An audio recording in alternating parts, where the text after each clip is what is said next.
What's up everyone, the Game 2K2 here again, and I'm here for another quick review, and today we're looking at Harry Potter and the Deathly Hallows Part 2. This is the Xbox 360 version, and let's not waste any more time, let's begin. Now before we move on with the gameplay, let me just discuss the controls and the graphical look at the game. First we have the controls, which see the biggest change from Deathly Hallows Part 1. Some things remain the same, like LT is still aim, RT is still shoot, and LB is still protego. The only thing missing from LB is Expecto Patronum, which is no longer in the game, period. I've already played the game all the way through. I'm playing a second go-around with it. Unfortunately, I have stopped at a point where we haven't been introduced to Apparate. RB is Apparate for this game, and if you hit it long enough, you'll see a red circle on the bottom right of your screen, and once you hit the left trigger, you'll be able to apparate. Unfortunately, we haven't reached that point yet, so I can't show you. Hopefully during this review we will, but if not, no biggie. RB for Part 1 used to be the spell list. It's been moved to the action buttons now. Now if you look at the top part of your screen, the top middle part, you'll see if I hit X, you get Stupefy, if I hit Y, you get Expelliarmus, and if I hit B, you get Expulso. And then if you hit each button again twice, you get a different list of spells. This is the greatest control scheme in the history of this franchise. This is the way it should have been from the very beginning, but unfortunately, we've had to wait 8 games for them to finally get it right. The only thing missing that I kind of miss is the 4-point spell, which in Part 1 was a lighting spell that would show you where you needed to go, because there, as you can see, there's no on-screen map with this game. I always loved that spell. It's actually been replaced for this game. It's now the select button. And if you look, if I hit the select button, it points me to where I need to go. And if you look on the bottom left of your screen, it shows your mission. It's still a pretty cool feature, but for some reason I really like the 4-point spell. But that's the control scheme. Overall, while I do miss the 4-point spell, this is the best control scheme in the franchise. Now from a graphical standpoint, as you can see from the environments, it is actually really good for this particular franchise. Not quite as good as Part 1, where it kind of fails to live up to Part 1 as the character models. They're not quite as sharp. But the environments, as I said before, they're fantastic. They are incredibly detailed. The only thing that kind of bugs me about the character models is that they do look a little more blocky.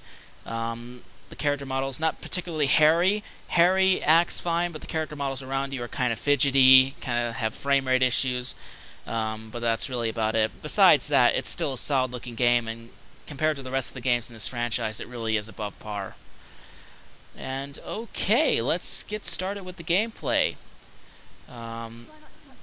Not much to say about the gameplay with Deathly Hallows Part 2. Unfortunately, despite, the great additions to the controls, and really being visually impressive, not much to say about the gameplay. It's pretty much almost the exact same as Deathly Hallows Part 1. It's nothing but action. Nothing but fight scenes. 99% of the game is fight scenes. The only mission that they added to it was a running mission, which I'm hoping to get to by the end of this review to show you guys. Now we're going to have to switch spells here. I love Confringo. Confringo is my favorite spell in this game.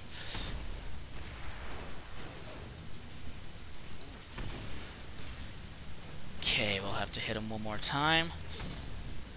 There we go. Now, the thing about the fight scenes that kind of bugs me is that I do like the controls, because if you look right, I'll give you an example. Because of the control setup, you can now do combos. Like if I go to Expelliarmus, I shoot, and then I can switch to Stupefy and shoot with that. I love that. That comes in handy during the fight scenes in this game. But once you reach like the 5-hour mark, like right now we're at 4.5 hours into the gameplay, the action just gets really dull and repetitive, and it really becomes almost unplayable after a while because, you're doing the same thing over and over again.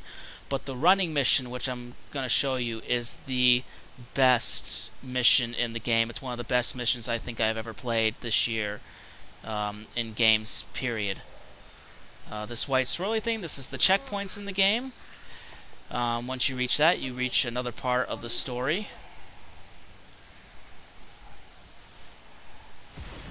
Okay. Now I think we reached the running mission. No, wait. We actually do another fight scene.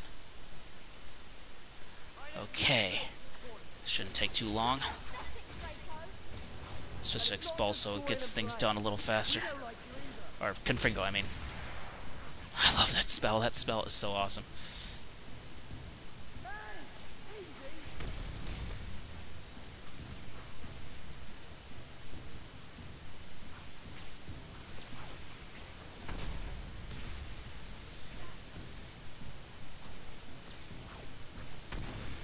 Ah, he moved.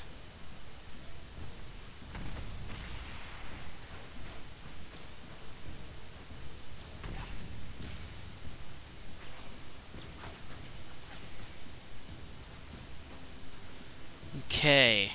Now this is pretty much the gameplay right here. You're just fighting.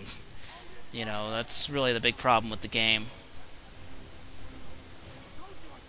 Now, these cutscenes, however, during the fights do last a little long.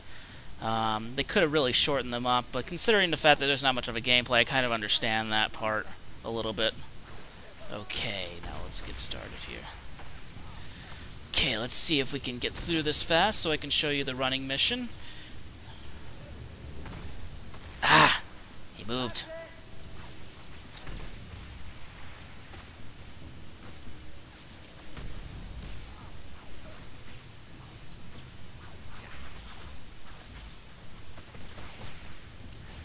Okay.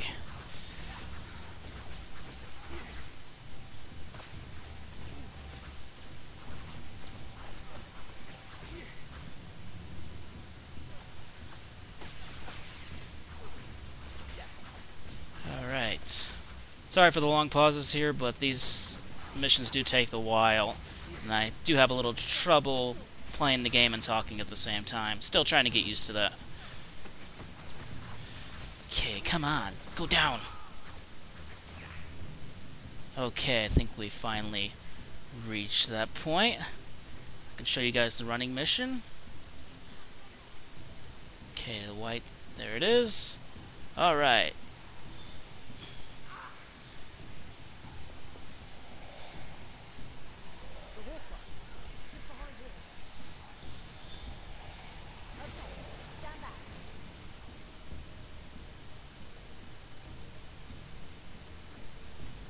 Alright, we find the Horcrux here. Let's see. Should be somewhere around here. I think that's it right there. Yep, we're loading screen. The loading times are pretty good in this game. They're not too long, they're not too slow.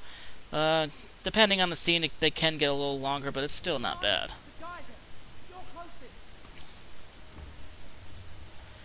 But I will say this on a side note, the score for this game is phenomenal. I love the score.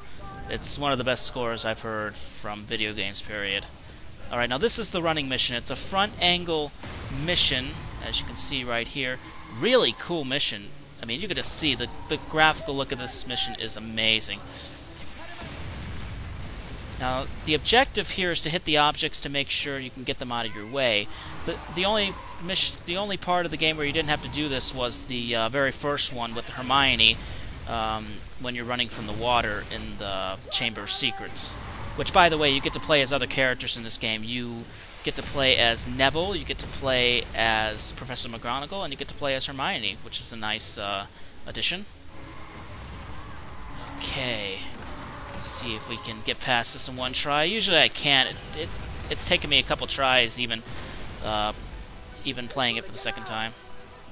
Alright, let's see. It looks like we're doing fine right now. Cool. Oh, bad camera angle. Damn. Okay, just this mission, that mission is just awesome. It's just so visually impressive. It's not the... It gets harder, you know. It's really a challenging mission, and it's one of those missions where I really wish they had done more with it. Now this disappoints me. There are certain points of the game where you really wish they were missions. Like Gringotts, you wish that you could have made the dragon, like riding the dragon, a mission, like this broomstick flying. I really wish they had made that a mission, but no, it's just a cutscene, which is kind of disappointing. Well, that's pretty much Deathly Hallows Part 1. or part 2, I mean, sorry, that's part 2. It's better slightly than part 1, but it's still a little too repetitive. The fight scenes take up way too much of the game, but, it could have been a hell of a lot worse. But considering that it is the final game, I really was expecting more with it, especially considering how action-packed the movie was. They really could have done so much more with this. But, yeah, thank you everyone for listening, and I will see you next time.